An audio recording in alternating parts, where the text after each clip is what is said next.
l'invité du jour. Madame Kwame Kete, bonjour. Bonjour, Monsieur Silla. Alors, ce samedi 1er décembre se tient la 22e édition du Grand Ménage qui annonce les couleurs de fin d'année. À quoi aurons-nous droit ce samedi pour le Grand Ménage? La 22e édition de l'opération Grand Ménage portera essentiellement sur les fêtes de fin d'année. Bientôt, nous allons commencer avec Noël, le 1er janvier. Et cette opération veut marquer un arrêt pour interpeller tous les commerçants et commerçantes et tous ceux qui fréquentent nos marchés à avoir un comportement éco-citoyen pour assainir nos marchés.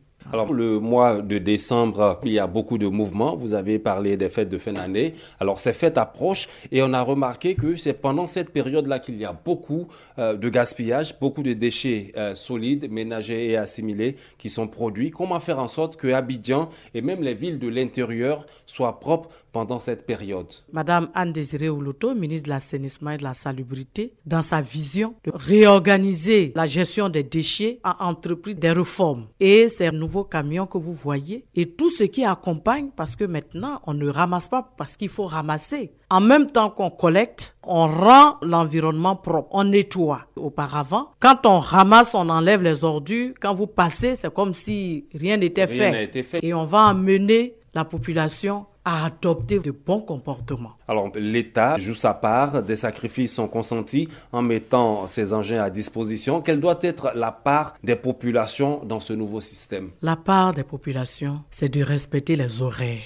On a l'impression qu'une fois que le camion passe, il y a des personnes qui attendent. Et dès que les coffres sont vidés, on vient encore redéposer. On a l'impression que rien n'est fait. Donc, il faudrait que nous nous informons pour pouvoir respecter les horaires. Et justement, comment savoir les horaires de passage des camions dans votre quartier? Nous allons communiquer là-dessus. Il y a des spots qui passent. Donc, nous demandons à ce que la population respecte les horaires de sortie et de collecte des déchets. Nous avons plateau Cocody de 17h à 21h. Les heures de collecte, jour, de 8h à 16h. Les nuits, c'est de 21h à 8h du matin. C'est-à-dire, quand nous sortons nos ordures dans la journée, les camions vont passer de 8h à 16h et la nuit de 21h à 8h du matin. Trècheville, Makori, Koumassi, Port-Boué, jusqu'à fin décembre, les opérateurs vont se déployer dans toutes nos communes, c'est-à-dire dans les 13 communes. Donc, nous allons progressivement, commune par commune. Et Trècheville, Makori, Koumassi, Port-Boué jouent 5h à 6h. Donc, ça veut dire que c'est entre 5h et 6h du matin qu'on doit sortir les ordures. Voilà. Et la nuit, de 20h à 21h. D'accord. Maintenant, les heures de collecte, c'est de 6h à 9h. Et la nuit, de 21h à 5h du matin. Donc, il ne faudrait pas se dire que, puisque la collecte se fait de 21h à 6h du matin, moi, je peux venir à 22h, 23h, alors que le camion peut être déjà passé. Le camion peut être déjà passé. Il y a plusieurs communes. Donc, si nous devons faire sortir nos ordures à n'importe quelle heure, c'est comme si les zones n'étaient pas traitées. Donc, encourageons cet effort pour que nous puissions améliorer notre cadre de vie. Dans les marchés, nous avions des points de groupage.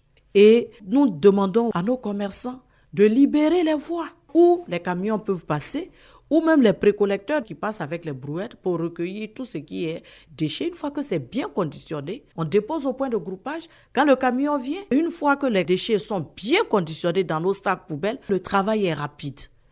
Mais quand nous déversons nos ordures pêle-mêle, non conditionnées, les ordures traînent. Et quand le camion arrive, les agents sont obligés de prendre les pelles, de ramasser, ça met du temps. Donc, on espère qu'on arrivera vraiment à avoir dans nos différentes communes des déchets bien conditionnés. Madame Kwame Kete, nous sommes pratiquement au terme de notre entretien. Quel message donc pour ce 22e Grand Ménage qui se tient donc ce samedi et comme je l'ai dit à l'instant, tout le long du mois de décembre? Nous voulons mettre le focus dans les marchés pour appeler la population, tout un chacun qui exerce dans les marchés, de faire un effort pour bien conditionner les déchets qui sont produits, d'entretenir leur cadre de vie, nettoyer avant de fermer leur commerce, bien laver, pourquoi pas, pour qu'on puisse donner l'envie à la clientèle. Parce que quand votre environnement est sain, vous avez plus de clients. Donc c'est cet appel-là que nous voulons lancer pour appeler encore la population à plus de civisme et de gestes éco-citoyens. Madame Kwame Kété, je vous remercie. C'est nous qui vous disons merci.